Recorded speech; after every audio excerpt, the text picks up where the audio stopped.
Hello students, today we will discuss about dehydration of alcohol. In dehydration of alcohol, we remove H and OH from alcohol molecule from vicinal or neighboring position and form carbon-carbon double bond. This reaction sometimes also known as beta elimination reaction and this reaction follow E1 mechanism. तो देखते हैं ये reaction किस तरीके से होती है। ठीक है, तो अगर आप यहाँ पर देखें तो जैसा कि आप देख पा रहे हैं यहाँ पर इस रिएक्शन का आपको मैकेनिज्म क्या होगा इसमें दिखाई देगा। तो इसके अंदर अगर आप देखें कि अल्कोहल का मॉलिक्यूल है, उसके अंदर हमने डिहाइड्रेशन किया और डिहाइड्रेशन करके हमने नेबरिंग पोजीशन से H एंड OH के मॉलिक्यूल को क्या कर दिया, एलिमिनेट आउट कर दिया। ठीक है, और उससे हमारे पास में कार्बन कार्बन क्या बना, डबल बॉन्ड बना। यहाँ डबल बॉन्ड बनने के दो ऑप्शन है, यहाँ से भी H निकाल सकते हैं, इस जगह से H निकालेंगे तो टर्मिनल वाला डबल बॉन्ड बनेगा, दो डबल बॉन्ड का फॉर्मेशन होता है। जैसा कि आप यहाँ पर एक साइन देख पा रहे हैं रिवर्सिबिलिटी का, रिवर्सिबल रिएक्शन होने की वजह से ये जो रिएक्शन है ये थर्मोडायनेमिकली कंट्रोल है और थर्मोडायनेमिकली कंट्रोल रिएक्शन में ऑलवेज वो मेजर प्रोडक्ट बनता है जो ज्यादा स्टेबल होता है। यहाँ दो एल्कीन है, उन दो एल्कीन में से ये वाला एल्कीन मेजर प्रोडक्ट बनेगा बिकॉज इसमें नंबर ऑफ अल्फा एच है वो 12 दे रखे हैं। ठीक है, इस वाले एल्कीन में नंबर ऑफ अल्फा एच केवल 4 है। ठीक है, तो इस तरह से हम कह सकते हैं कि हमारे पास में एक डिहाइड्रेशन रिएक्शन ओवरऑल किस तरीके से हुई हमने ये सीखा। बट हम सब जानते हैं कि OH एक अच्छा लिविंग ग्रुप नहीं होता है, तो सबसे पहला काम इसका कुछ करना पड़ता है, प्रोटोनेशन करना पड़ता है। इससे ये रिएक्शन जो होती है वो हम H2SO4 H3PO4 की प्रेजेंस के अंदर क्या करवाते हैं, कंप्लीट करवाते हैं। ठीक है, तो यहाँ पर H2SO4 सबसे पहले OH का क्या करेगा, प्रोटोनेशन करेगा। तो फर्स्ट स्टेप ऑफ रिएक्शन जो होगा और फर्स्ट स्टेप के अंदर हमारे पास में OH होगा, OH2SO4 के एंटी बॉन्डिंग में अपना इलेक्ट्रॉन डोनेट करेगा।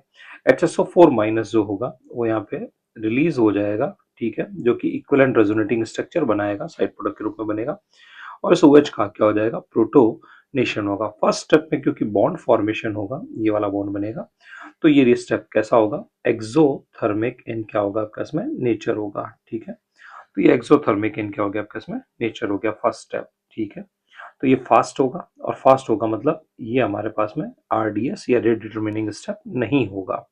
ठीक है, बट इस स्टेप के अंदर हमारे पास में जो OH ग्रुप है वो OH2 प्लस में कन्वर्ट हो जाएगा और हम सब जानते हैं OH2 प्लस एक अच्छा क्या होता है, लिविंग ग्रुप होता है। ठीक है, तो अब ये नेक्स्ट स्टेप के अंदर क्या करेगा, जो कि रिएक्शन का RDS भी होगा, उसमें हेट्रोलिटिक क्या करेगा, क्लीवेज करेगा। हेट्रोलिटिक क्लीवेज करके यहाँ से हमारे पास में H2O का मॉलिक्यूल एलिमिनेट आउट होगा। क्योंकि इस स्टेप में बॉन्ड टूटेगा तो ये एंडोथर्मिक होगा और एंडोथर्मिक स्टेप कभी भी अपने आप स्पॉन्टेनियस नहीं होता है, सराउंडिंग से एनर्जी क्या करते हैं, गेन करते हैं। सराउंडिंग से एनर्जी गेन करने में इनको टाइम लग जाता है, इसलिए ये स्टेप कैसे होते हैं, स्लो होते हैं। और क्योंकि ये स्टेप स्लो है तो ये रिएक्शन का क्या होगा, RDS होगा। RDS एक एंडोथर्मिक स्टेप है जिसमें कार्बोकैटायन का क्या हो जाएगा, इसमें फॉर्मेशन हो जाएगा। ठीक है, कार्बोकैटायन 3 डिग्री है, ऑलरेडी बहुत ज्यादा स्टेबल कार्बोकैटायन है। तो नेक्स्ट स्टेप में हमारे पास में जो कार्बोकैटायन होगा वो क्या करेगा, तो वो हमारे पास में जो कार्बोकैटायन होगा, कार्बोकैटायन को जब कोई मीडियम में न्यूक्लियोफाइल नहीं मिलता है, मीडियम HSO4 माइनस है बट वो रेजोनेंस से स्टेबलाइज है, तो एक अच्छा न्यूक्लियोफाइल नहीं है, तो वो कॉम्बिनेशन रिएक्शन नहीं करता और ऐसी स्थिति में कार्बोकैटायन अपने नेबरिंग पोजीशन से क्या निकाल देता है, H निकाल देता है। तो नेबरिंग पोजीशन से यहाँ से H प्लस निकालेगा और यहाँ से H प्लस निकालेगा और अगेन डबल बॉन्ड का फॉर्मेशन करेगा। ये स्टेप हमारे पास में फिर से एक्सोथर्मिक होगा क्योंकि H प्लस जो निकलेगा उसको HSO4 माइनस वापस से क्या कर लेगा, कैप्चर कर लेगा। तो यहाँ पर हमारे पास में एक बॉन्ड टूटेगा, वो एक बॉन्ड वापस HSO4 से बन जाएगा और carbon carbon double bond extra बनेगा। तो ओवरऑल दो बॉन्ड बनेंगे और एक बॉन्ड टूटेगा। तो नेट रिएक्शन हमारी एक्सोथर्मिक इन क्या रहेगी, इसमें नेचर हो जाएगी। इस तरह से हम कह सकते हैं कि हमारे पास में डबल बॉन्ड का फॉर्मेशन होगा। क्योंकि इस रिएक्शन के सारे स्टेप रिवर्सिबल है तो ये रिएक्शन कंट्रोल बाय थर्मोडायनेमिक्स है। थर्मोडायनेमिक्स कहता है वो प्रोडक्ट बनना चाहिए जो ज्यादा क्या होता है, स्टेबल होता है। से ये प्रोडक्ट हमारे पास में क्या बनेगा, मेजर प्रोडक्ट बनेगा। अब इस रिएक्शन के जो इंपॉर्टेंट पॉइंट है उन्हें हम इस तरीके से क्या कर सकते हैं, दिखा सकते हैं। तो देखते हैं इसके इंपॉर्टेंट पॉइंट्स को। तो जो डिहाइड्रेशन रिएक्शन है इसके इंपॉर्टेंट पॉइंट्स अगर देखें तो dehydration reaction is supported by entropy. क्योंकि जैसा कि मैंने बताया इस रिएक्शन के अंदर हमारे पास में ओवरऑल डिहाइड्रेशन एक रिएक्शन है जिसके अंदर 2 सिग्मा बॉन्ड टूटते हैं और एक पाई बॉन्ड का फॉर्मेशन होता है। इसे एंथैल्पी का सपोर्ट नहीं मिलता है, बट मॉलिक्यूल के टुकड़े होते हैं तो इसे एंट्रोपी सपोर्ट करती है। इससे ये रिएक्शन हाई टेम्परेचर पे क्या होती है, फेवरेबल होती है। ठीक है, फर्स्ट स्टेप हमने जैसा देखा था एक्सोथर्मिक होता है, ठीक है, क्योंकि बॉन्ड बनता है। सेकंड स्टेप एंडोथर्मिक होता है, हम देख चुके हैं। ये मैंने नोट्स लिखे लिखाई दे दिए, जो जो भी मैंने स्टेप्स बोले वो सारे मैंने आपको यहाँ पे क्या कर दिए, लिखे लिखाई दे दिए। According to Hammond postulate transition state as maximum character of cation, ये भी हमें एनर्जी लेवल प्रोफाइल में देखने को मिलेगा। ठीक है, तो ये जो सारे स्टेप है इन्हें आप क्या कर लीजिएगा, एक बार पढ़ लीजिएगा या कॉपी में क्या कर लीजिएगा, लिख लीजिएगा। अपन चलते हैं मोस्ट इंपॉर्टेंट इस रिएक्शन का एनर्जी लेवल प्रोफाइल। ये रिएक्शन किस तरीके से प्रोसीड हुई उसे देखते हैं। तो हम आ गए एनर्जी लेवल प्रोफाइल में। एनर्जी लेवल प्रोफाइल में अगर आप देखें ढंग से,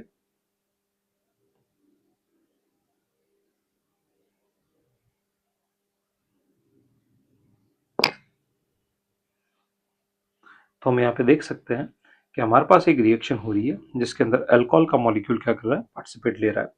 तो फर्स्ट स्टेप जितने स्टेप होते हैं उतनी हमें क्या दिखती है, ट्रांजिशन स्टेट।